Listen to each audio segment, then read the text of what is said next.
Last Father's Day, Jess and Morgan surprised me with a lathe. I've been practicing ever since. This is a story about that. The Bradford Pear is a beautiful tree. The problem is it grows too big for itself and usually splits in half in the spring when it's full of blooms. That's what happened to this one, and this piece is the crotch that split.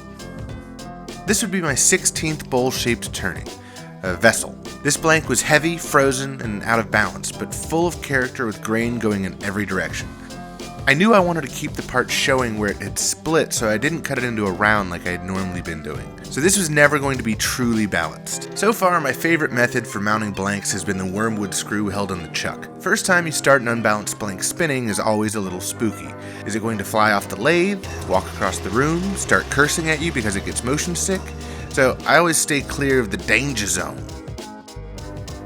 Another morsel of knowledge I've ascertained through experience is sharp tools are your buddy and dull tools make things fly off the lathe. So I start every turning with a sharp bowl gouge. This one has an Irish grind. I'm not going to go over sharpening because there are a ton of more knowledgeable turners on YouTube, and I'm still a novice. I'll put some links in the description. I learned when roughing out bowls to start at the bottom and work your way towards the top at somewhat of a 45-degree angle. I take light cuts because I don't have the cojones to see what happens if I take a bigger bite.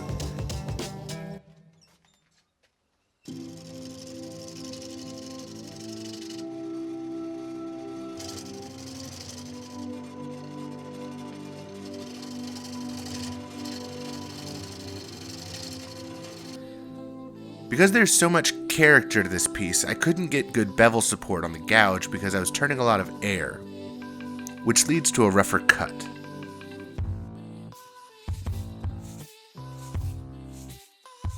Once I had the shape I wanted on the outside, I could move the tailstock to cut a recess or a mortise to hold the piece with the chuck. I've tried both mortise and tenon methods and I prefer the recess. It's also where I number and sign the pieces. Normally I would sand the outside at this point, but there are too many voids and I'm not putting my hand near it because I like my phalanges. Then I flipped it around and mounted it in the chuck. Then I brought up the tailstock.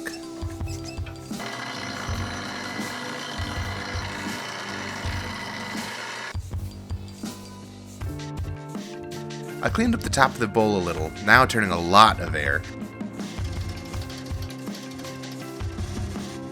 Then moved the tailstock and started hollowing.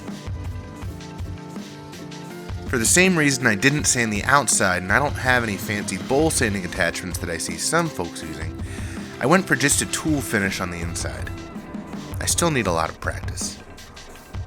I know a lot of guys try to go for super thin walls, but with so many sharp, jagged edges on this piece, I was having a hard time controlling the cut near the rim of the bowl, and when I got deeper into the basin, my gouge was hanging way over the tool rest, and I was getting a lot of vibration and resistance.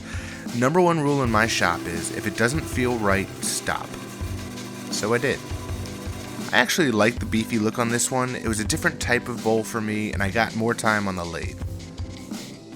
This is my imperfect vessel. Thanks for watching, guys.